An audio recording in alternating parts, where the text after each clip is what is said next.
Olá a todos, mais uma vez estamos aqui reunidos através do canal do Sercom, lembrando que às quartas-feiras presencialmente as palestras e às sextas-feiras aqui pelo canal do YouTube. Espero que todos estejam bem, que nessa ligação que fazemos com amigos queridos da espiritualidade, procurando estudar, compreender melhor os desafios do nosso dia a dia, da nossa vida, que a nossa vida também possa ir se tornando cada vez mais um tanto leve, com mais harmonia, com mais paz entre todos. E assim, sentindo Jesus no meio de nós, nos inspirando, nos olhando com seu olhar amoroso, nós vamos agora, hoje, falando sobre a lição que Emmanuel traz para nós. Ele intitula Para os Montes e diz assim: então, os que estiverem na Judéia fujam para os montes. Está no Evangelho de Mateus. Emmanuel vem explicar para nós o que significa a Judéia. A Judéia, entre aspas, né? Podemos dizer que é uma região espiritual. Para aqueles que aspiram à própria iluminação, Emmanuel nos fala. Quando Jesus diz, os que estiverem na Judéia, fujam para os montes, nós vamos então entender o que seria estar nessa região de iluminação íntima e fugir, correr para os montes. Nós, cada um de nós, busca muitas vezes encontrar a paz, busca esclarecimento, busca a fé raciocinada, vai criando esse contexto à sua volta, na sua vida. Mas, vem Emmanuel e ele diz, quando nos fala fugir para os montes, o que significaria para nós? Ideias superiores.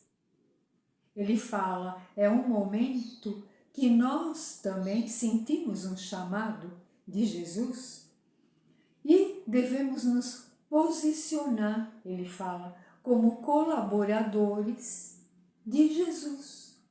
Então seria levar a boa palavra, o conselho, a ajuda, a consolação, aquilo que for de melhor para quem necessita. E a gente já entende isso. Seja o lugar onde nós estivermos. Não é? Nós podemos dar a nossa boa palavra. Se formos voltar ao Evangelho, tem ali a missão dos espíritas.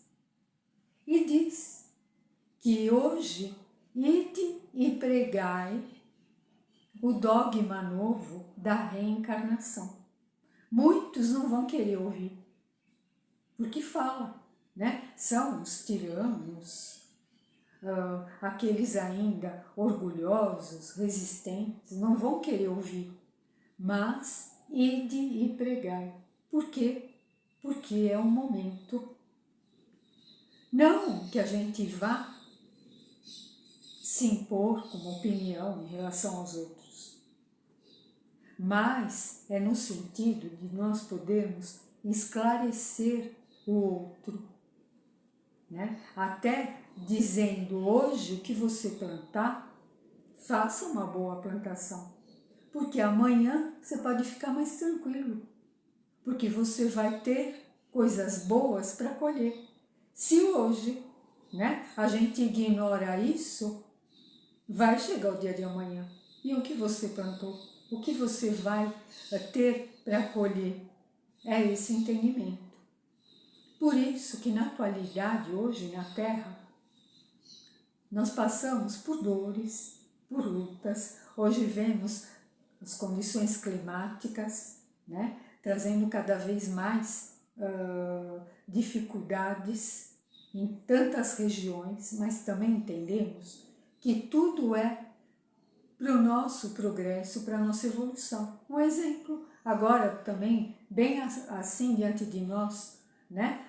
Rio Grande do Sul, a gente vê aquela situação devastada um ano atrás e agora já novamente solos com aquele verde bonito, novas plantações, uma nova energia no ar, de pessoas assim já otimistas, pensando agora no Natal, turistas já indo ali visitar o lugar porque de fato é uma região muito bonita, né? Trazendo novamente alívio, movimentando a economia, então coisas bonitas. Mas sabemos que em todo canto do planeta existem lutas, dores e provações. É isso que Emmanuel fala para nós. Então, por exemplo, no campo da política, ele diz isso. Né? Existe, sim, a política o que seria o bem para todos, sem privilégios. Não é? Existe isso na sociedade? A gente vê que não. A democracia também, o que é bom para um é o bem para o outro, um benefício para esse é o mesmo benefício para o outro. Nós vemos isso? Não. Se formos ali voltar Platão na filosofia, Platão ele falava da democracia justamente, né? O sentido de não haver corrupção, de ter na sociedade a educação, o desenvolvimento das virtudes, a moral, a ética. Ele fala de se aprofundar no homem assim simples, vendo a realidade, né, da pessoa simples, daquilo que ela precisa, do homem comum. Né? Então ele fala sobre esse sentido da política, o bem para todos, indistintamente. A gente não vê isso, né? No planeta. É muito difícil ver isso, ver coisas boas, mas ainda coisas difíceis. No campo da religiosidade, Emmanuel fala das coisas santas. Homens que se prepararam para levar o alívio, né? Aplacar a dor do outro que sofre, da aflição. E não é o que nós vemos. Né? É um combatendo a fé do outro, a crença.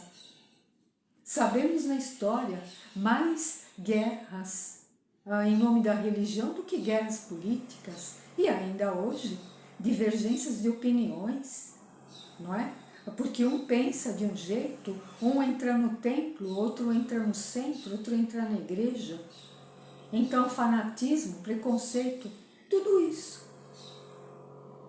Por isso que vem o Evangelho, né? Jesus falando do sentido da obrigação moral, do dever, que é uma luta que a gente trava íntima, ninguém sabe. Não é? Você fazer aquilo que é certo, algo que às vezes você não concorda, você não aceita, mas precisamos agir de maneira certa, de maneira justa, com o outro, da mesma forma que eu quero isso para mim. Por isso que a gente precisa sair da onde? Às vezes da região cômoda que nós estamos e ir ajudar aquele que precisa. Justamente é esse o sentido da lição.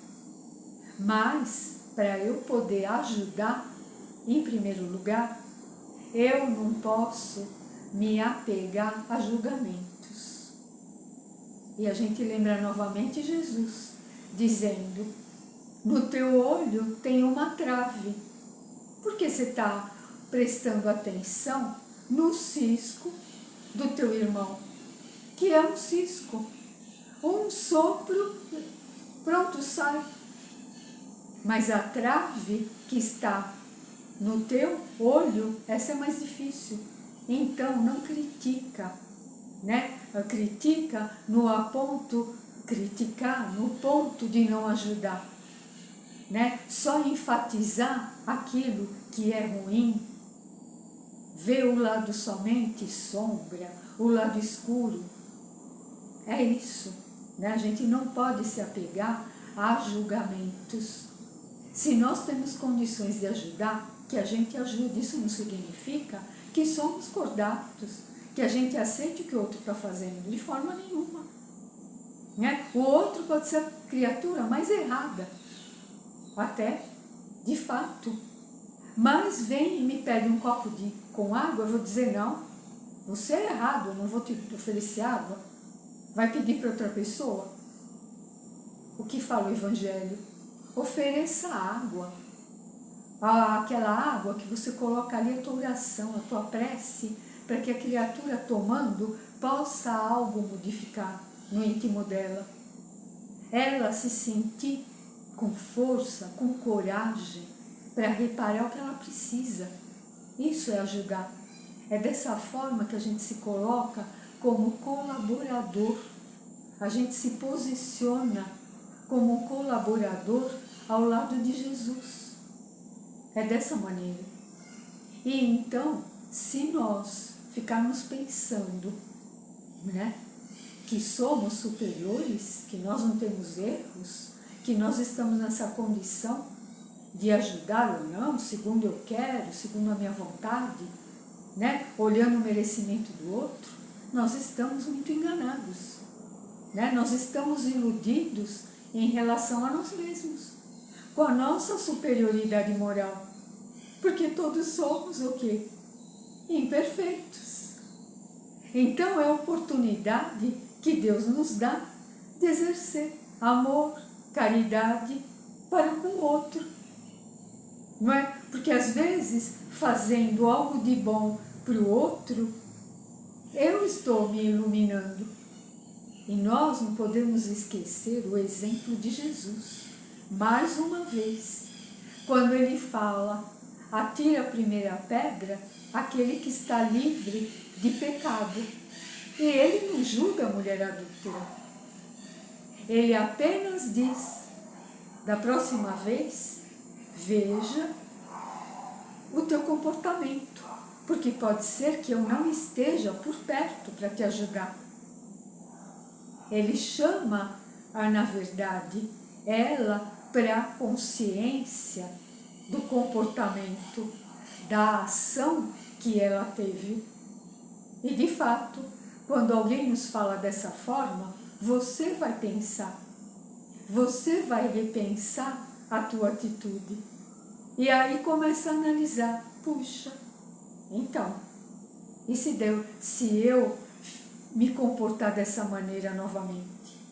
O que poderia me ocorrer? O que poderia me acontecer? Então, eu tenho que mudar, eu tenho que me transformar. E a gente se transforma sem que o outro esteja nos apontando o dedo, não é? Esteja, muitas vezes, nos deixando ainda pior do que às vezes a gente já se sente. Às vezes, uma atitude nossa, a gente mesmo já se sente humilhado com aquela atitude.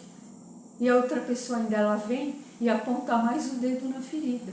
E isso nos dói, não é? Nos dói muito, nos entristece, nos enfraquece, até mesmo na nossa fé.